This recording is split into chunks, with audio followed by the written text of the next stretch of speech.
Los casos clínicos comienzan la próxima semana. El martes de la próxima semana deben ya tener todo listo. No importa qué día sea, a partir de la próxima semana ya deberían tener sus casos clínicos. Sí, el martes, semana 7. Y ahí están los feriados. En la semana 9 hay un feriado el día miércoles, no hay clases. En la semana 9 creo que es el miércoles, no hay clases. Sí, si quieren, lo importante es que lo presenten. La PPT es lo más importante. Creo que es una de las formas en que pueden presentar el caso clínico, ¿verdad? Muy bien, chicos, vamos a hablar de páncreas, vamos a recordar páncreas y vamos a ver si podemos afianzar este tema que hemos visto en fisiología general. Recordemos que el páncreas endocrino es lo que vamos a ver, porque ya hemos visto páncreas, bueno, el exocrino no lo ven aquí, lo ven en gastrointestinal, en sistema gastrointestinal. Entonces yo voy a ver con ustedes páncreas endocrino. El páncreas endocrino, sí, es muy importante porque el páncreas endocrino es quien se va a encargar de producir hormonas tan importantes como la insulina y como el glucagón. Ya hemos visto anatomía, ya hemos visto histología, ya hemos visto todo lo anterior sobre esto. Hoy vamos nada más a centrarnos en la fisiología. Nada más recordando que las células, que la porción endocrina del páncreas son los islotes del Langerhans, que ya vimos en el primer parcial, y que esos islotes del Langerhans tienen células alfa, beta, delta, PP, y que el 10% de las células alfa se encuentran en la porción anterior de la cabeza, el cuerpo y la cola del páncreas, y solamente el 5% en la porción posterior de la cabeza.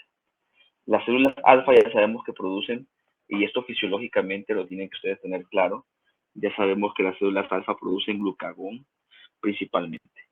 Hay otras hormonas que se han descubierto que se producen por las células alfa, como ser los péptidos similares al glucagón, que justo hay fármacos que estimulan o que inhiben, perdón, fármacos que inhiben el GLP-1, el GLP-2 o receptores a nivel intestinal que es donde actúan.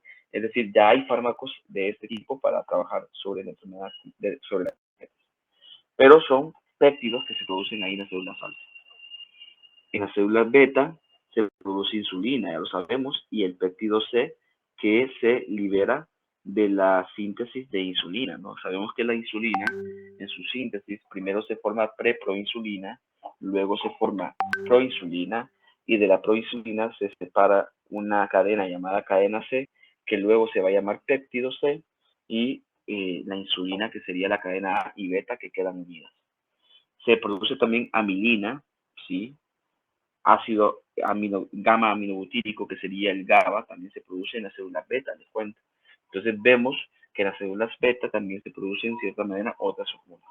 Ahora, fíjense ustedes que la mayor cantidad de células de los islotes de Langerhans son beta. Vemos que el 70-80% se encuentra también en la porción anterior de la cabeza, cuerpo y cola, y un 15-20% detrás de la cabeza. Las células delta son las de menor cantidad en el páncreas, y producen somatostatina, que como ustedes saben es la hormona que inhibe la acción de la insulina, es la hormona que inhibe la acción de la insulina y la acción del glucagón, ¿sí? Es la hormona que inhibe esa función. Y las células PP, que son las más escasas, pero que se encuentran en grandes cantidades en la porción posterior de la cabeza, producen el polipéptido pancreático.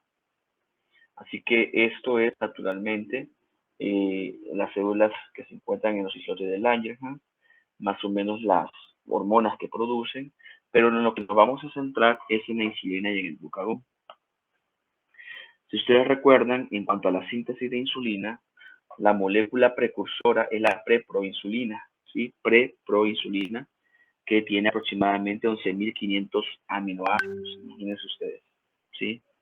Y la proinsulina, que ya solamente después de la preproinsulina se forma la proinsulina, que ya solo tiene 86 aminoácidos. Y la proinsulina es la que vemos en esta imagen, pero porque la proinsulina tiene 3 cadenas, una llamada cadena A, una llamada cadena B y otra llamada cadena C. Y esta cadena C es la que se va a separar de la cadena A y la cadena B. Cuando se separa el péptido C o la cadena C de la cadena A y B, a esto le vamos a llamar péptido C, ¿sí? Y a la cadena A y beta unidas le vamos a llamar insulina. Así que la insulina se forma a partir de la proinsulina y a partir de la proinsulina se libera insulina y péptido C. El péptido C usualmente se mide en sangre también para determinar la capacidad de producción de insulina de las células beta, ¿sí? También podemos medir las cantidades de péptido C en la sangre. Sabemos que la insulina al salir a sangre se mantiene en sangre hasta 15 minutos, con una vida media de 5 minutos aproximadamente. Si se dan cuenta, dura muy poco tiempo. Esta enzima se va a metabolizar en el hígado, en el riñón y en la placenta en caso de un embarazo, de una embarazada. Es ahí donde se va a metabolizar por unas enzimas llamadas insulinasas para después ser secretada o eliminada. Sabemos que por estudios que se han hecho se secretan 30 unidades de insulina al día en cualquier adulto sano, 30 unidades aproximadamente. Es como la concentración de insulina que se produce al día en el cuerpo. Y sabemos que la concentración en sangre en microgramos por ml usualmente depende, pero el 10 microgramos por ml es como la concentración de insulina que deberíamos encontrar en la sangre en ayuno. Pero hay literatura que habla que lo ideal es mejor tener la insulina en 5 o menos en ayunas. Y hay intervalos, incluso te dicen que la insulina es normal hasta 29 microgramos por ml. Sin embargo, en medicina, usualmente nosotros no solamente nos basamos en que la insulina basal esté en rangos normales, sino que nos basamos en un índice que se llama índice de HOMA. El índice de HOMA es un índice que nos permite a nosotros los médicos poder determinar el grado de resistencia a la insulina. Que aunque yo tenga a una paciente con glicemias de 95 y una insulina de 15, y aunque los dos estén en intervalos aparentemente normales por separado, cuando los usos juntos y usan la fórmula, puede ser que el paciente tenga un inicio de resistencia a la insulina y puedas tratar a tiempo a ese paciente. Aunque no tenga diabetes, aunque no tenga nada, si tiene un índice de HOMA alterado, ya es un indicio de que el paciente va evolucionando hacia esto otro, ¿sí? Entonces,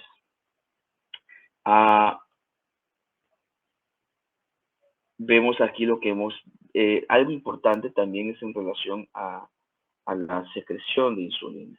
Ya lo vamos a ver más adelante, pero esto ya lo vimos. Ya vimos que la insulina proviene de la proinsulina. Ya vimos que la insulina se va a liberar en pulsos, ¿sí?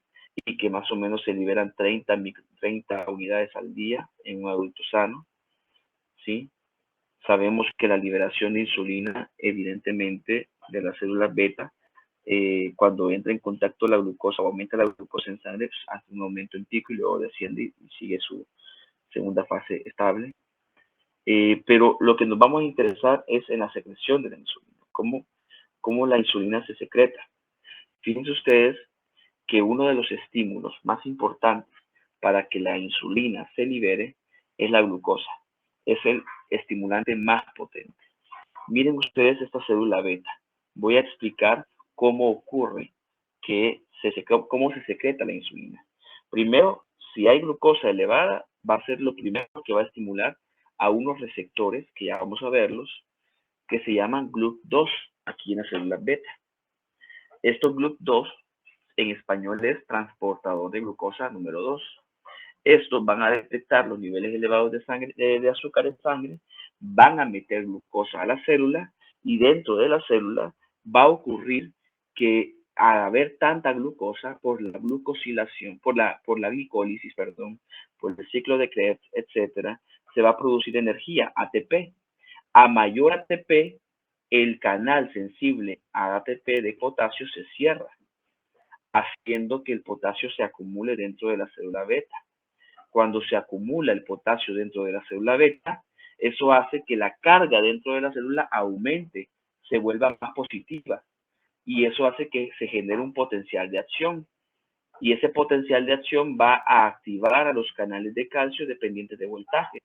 Cuando hay un potencial de acción, entonces se abren los canales de calcio, entra calcio a la célula y ese calcio va a promover que las vesículas que ven ustedes aquí, o los gránulos o bolsas que ven aquí, que contienen insulina en su interior, se movilicen hacia la membrana plasmática de la célula beta y por exocitosis, pues elimine toda esa insulina hacia la sangre, libere toda esa insulina hacia la sangre para que cumpla con el objetivo de disminuir la glucosa elevada del sangre. Este es el mecanismo de secreción. Claro, pero si pasa lo contrario, si la glucosa baja en sangre, este transportador de glucosa 2 no permite la entrada de glucosa a la célula beta, porque la glucosa está baja, entonces no la activa. Si la glucosa no entra a la célula beta, entonces el ATP disminuye y eso hace que los canales de potasio se mantengan abiertos y potasio saliendo. Si el potasio se mantiene saliendo, la carga se mantiene negativa y los canales de calcio no se activan, provocando que las vesículas de insulina se mantengan intactas y no eliminen la insulina o no secreten la insulina hacia la sangre. Así que es lo contrario a lo que pasa con la elevación de la glucosa, que ya lo vimos. ¿Sí? Lo mismo que expliqué hace 2 diapositivas es lo mismo que está aquí, ¿no? Cómo se secreta la insulina, qué es lo que hace que la insulina se secrete desde las células beta. Este es otro esquema que también ustedes pueden ver, es lo mismo que les he explicado, nada más que es otro esquema explicando lo mismo. Ahora, ¿qué pasa cuando la insulina se libera? La insulina realmente va a actuar principalmente en las células del músculo y tejido adiposo, porque hay transportadores de glucosa en el cuerpo. Hay muchos transportadores de glucosa. ¿A qué me refiero con transportadores de glucosa? Hay muchos transportadores de glucosa que llevan la glucosa de la sangre hacia dentro de las células. Pero solo hay un tipo de transportador que es el más sensible a la insulina y es el que se encuentra en todo el tejido muscular y en todo el tejido adiposo. Y como ustedes saben, son los dos tejidos más abundantes en todo el cuerpo.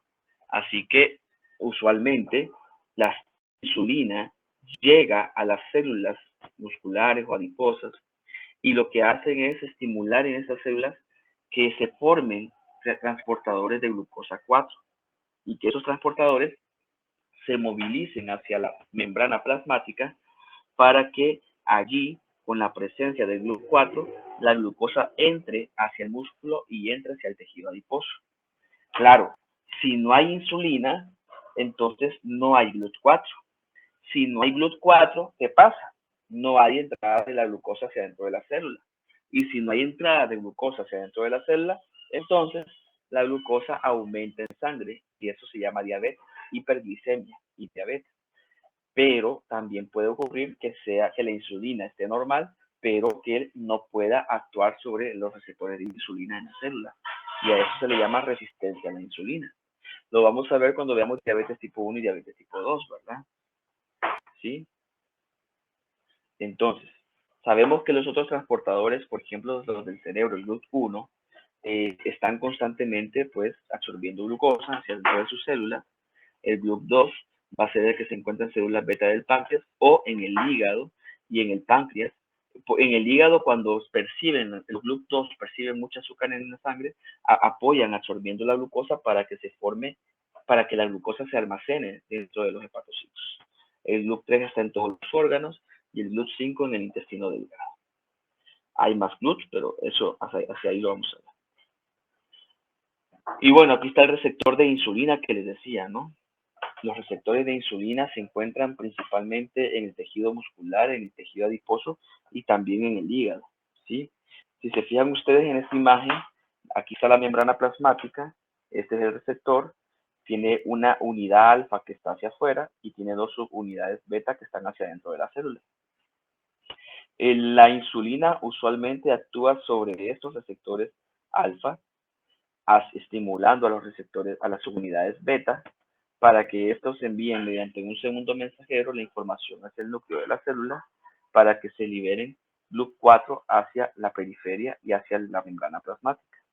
También, además de eso, la insulina va a promover nueva síntesis proteica, va a promover almacenamiento de lípidos, va a promover varias otras cosas dentro del núcleo, ¿no? ¿Qué cosas regulan la insulina? Por ejemplo, ¿qué cosas hacen que la insulina aumente? Es decir, que la insulina se comience a secretar, y qué cosas hacen que la insulina se comience a dejar de secretar. Y por ejemplo, ya vimos que el más potente estímulo para que la insulina se libere va a ser la glucemia. Ahora ustedes se preguntarán, ¿por qué los ácidos grasos aumentados también lo hacen? Porque la insulina tiene una función importante que es la lipogénesis. ¿Qué quiere decir esto? Que la insulina lleva todos los ácidos grasos desde la sangre hacia el tejido adiposo, hacia el hígado, para que se almacene en las células adiposas y por ende, pues, no hayan tantos en la sangre. También, ¿por qué será que el aumento de aminoácidos en sangre hace que la insulina se libere? Porque la insulina también tiene la función de aumentar la entrada de aminoácidos hacia dentro de las células para con ellas sintetizar nuevas proteínas. Así que por eso es que cuando los aminoácidos están altos, los ácidos grasos están altos en sangre, también la insulina está alta, ¿sí? Hay hormonas como la gastrina, hormonas como la colecistocinina, hormonas como el inhibidor gástrico, etcétera, que van a aumentar la cantidad de insulina en sangre, ¿sí? Eso es importante tenerlo en cuenta. Otra cosa importante es cuando nosotros tenemos glucagón, evidentemente el glucagón, ¿sí?, va a aumentar los niveles de glucosa en sangre. Al final va a hacer el glucagón, va a hacer más bien que la secreción de insulina disminuya, pero cuando el glucagón aumenta los niveles de azúcar en sangre, naturalmente la insulina se vuelve a secretar, ¿sí? La hormona del crecimiento también, lo que va a provocar más que todo es una resistencia a la insulina a nivel periférico, glucosa elevada, y por ende, de todas formas, un aumento de insulina porque se percibe por el cuerpo de que no está habiendo entrada de glucosa hacia las células. También la estimulación por el sistema simpático, ¿sí? La resistencia, la obesidad, obviamente la obesidad, cuando hay resistencia el cuerpo percibe que no se está absorbiendo glucosa, entonces el cuerpo percibe que necesita insulina para meter glucosa a las células y la sigue produciendo en alguna medida pequeña, pero la sigue produciendo, y a eso le llamamos resistencia. Y medicamentos como la sulfonilureas, que también aumentan la síntesis de glucosa, de insulina, cerrando los canales de potasio, ¿sí?, haciendo que se aumente la carga positiva dentro de las células y por ende se libere insulina. Ahora, ¿qué cosas hacen que la insulina no se libere? Si la glucosa está muy baja, no se va a liberar. Si estamos en ayuno, no se va a liberar. Si la hormona somatostatina la inhibe, no se va a liberar. Si el sistema nervioso simpático actuando sobre los receptores alfa se libera, no se va a secretar. Y cuando hay leptina, ¿sí?, tampoco la leptina permite que esta se produzca, también esto hace que la insulina se baje. Es por eso que es interesante ver en las personas obesas que además de haber insulinoresistencia, también hay leptinoresistencia. Y es interesante ver obesos, la leptina está disminuida, hay una resistencia a la leptina, entonces no hay forma de disminuir las concentraciones de insulina, provocando entonces también que la leptina como mecanismo de protección permita que se libere insulina, y en la obesidad por eso es que la insulina está aumentada también. Y es un riesgo de diabetes, por ende, ¿sí? Importante tenerlo en cuenta. Bueno, una vez que la insulina se ha liberado y que va a actuar en los diferentes tejidos, va a tener diferentes funciones. Por ejemplo, ¿qué es lo que hace en el hígado? En el hígado, primero lo que va a hacer es utilizar la glucosa y almacenarla en forma de glucógeno. A eso le llamamos nosotros glucogenogénesis, ¿sí? Es decir, es la formación de glucógeno a partir de la glucosa. Es una de las funciones de la insulina, hacer que se produzca el glucógeno a partir de la glucosa en el hígado. También, de alguna forma, la insulina va a aumentar la producción de ácidos grasos por el hígado cuando tenemos excesos de insulina. Cuando hay insulina, la insulina va a estimular la formación de ácidos grasos, ¿sí? En el hígado. Y va a inhibir la formación de glucosa a partir de proteínas, grasas, etc. Y también va a evitar que se degrade el glucógeno que está almacenado en el hígado. ¿Sí? Va a evitar eso a toda costa. Y también otra cosa importante, pero eso lo vamos a ver ya en el tema más que todo adiposo, hay cuerpos cetónicos, lípidos llamados cuerpos cetónicos que se producen a partir de los lípidos, que son una fuente de energía saludable, ¿sí? Más limpia que la fuente de energía a partir de glucosa. Y estos cuerpos cetónicos, pues, en presencia de la insulina no se liberan. Vemos también en el músculo, ¿qué es lo que hace en el músculo? Pues aumenta la captación de glucosa por las células musculares con el GLUT4, ¿sí? Aumenta el almacenamiento de glucosa en forma de glucógeno, aumenta la síntesis de proteína y esto quiere decir que inhibe que las proteínas se degraden. Así que un paciente con insulina pues va a evitar que la insulina, que los músculos se degraden, que se mantengan bien. Y muchas veces por eso en los pacientes diabéticos encontramos una disminución de la masa muscular, ¿sí? Y en el tejido adiposo vamos a ver también que la insulina inhibe a la lipólisis mediante la inhibición de la lipasa, de la enzima lipasa.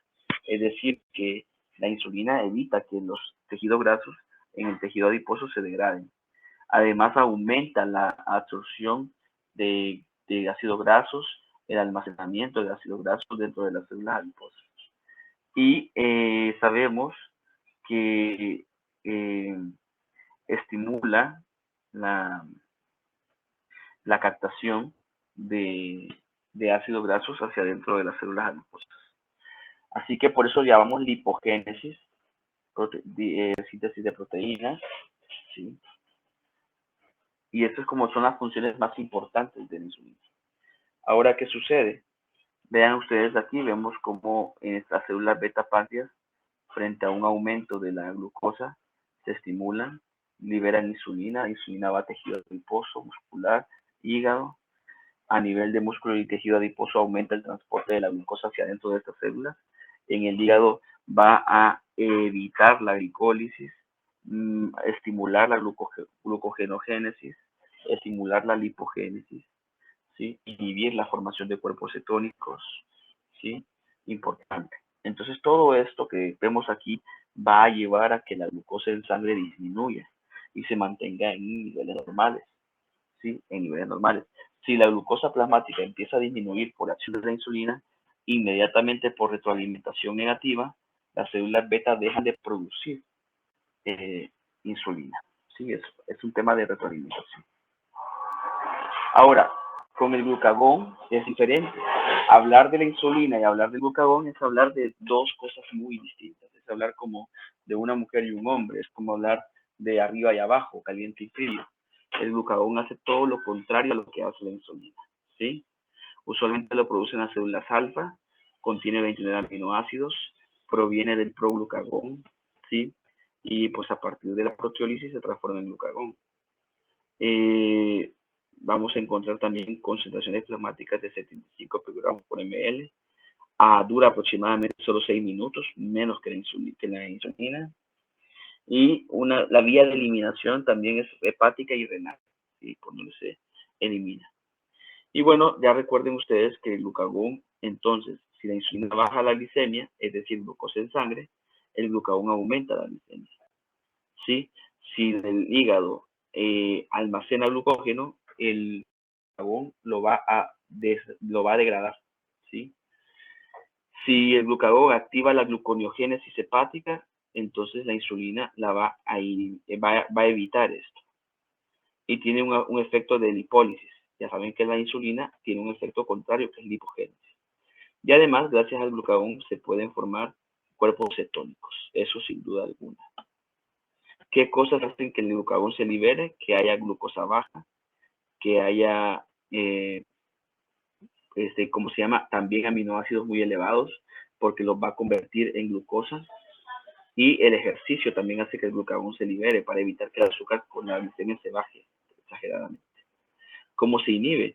Bueno, cuando hay glucosa, cuando se da el efecto ya de la glucosa sobre las células alfa. La insulina misma la inhibe y la somatostatina la inhibe, ¿sí? Y entonces vemos aquí, naturalmente, la acción del glucagón. Vemos como las células alfa del páncreas, cuando la glucosa está baja, libera glucagón. En el hígado va a estimular entonces la glucogenólisis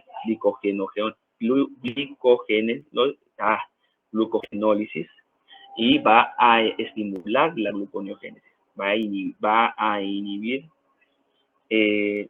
Va a estimular la glucogenólisis y va a estimular la gluconeogénesis para aumentar la glucosa en sangre.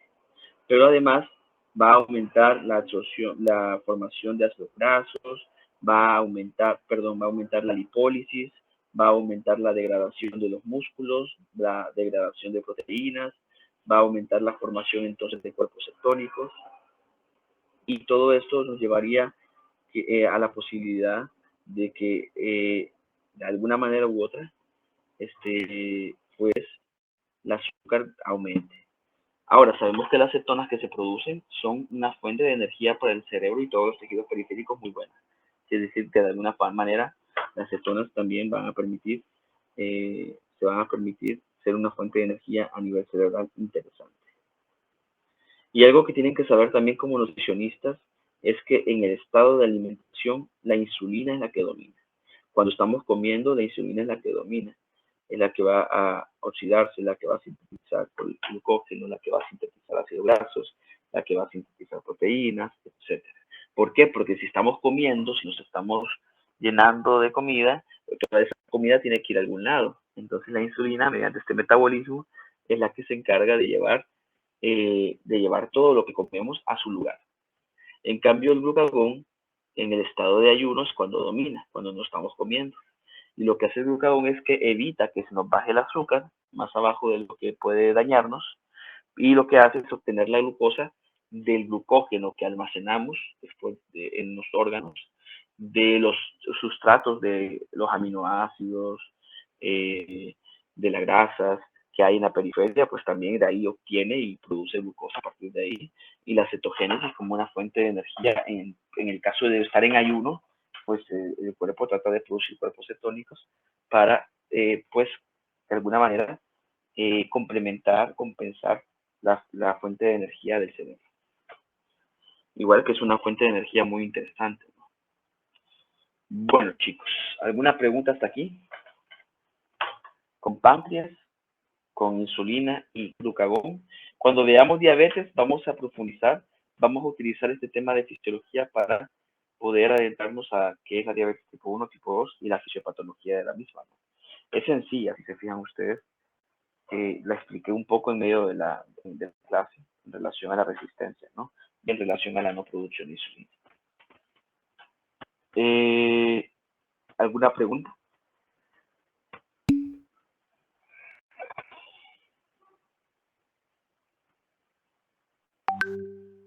Sí, así es, correcto.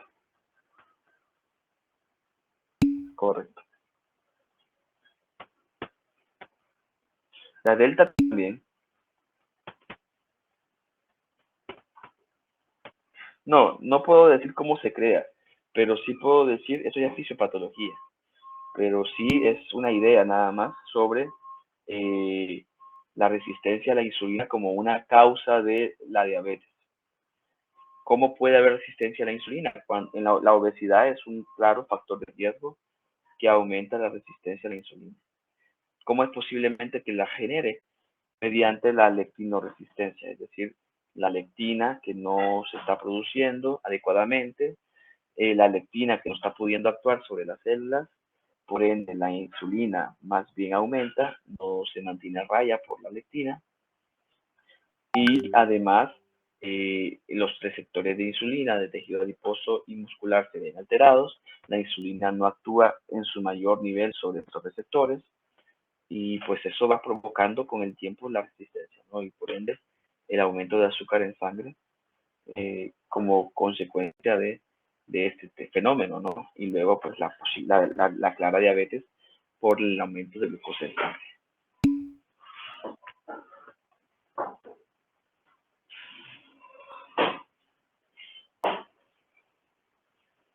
Bueno, ¿alguna pregunta más? Porque quiero pasar un poco a este tema de, bueno, antes de pasar a este tema de endocrinología de la glándula suprarrenal, vamos a hacer un trabajo. Vamos a realizar, hoy vamos a hacerlo en partes, ¿sí? Vamos a realizar una actividad, ¿sí? Una actividad que les voy a colocar acá, permítanme.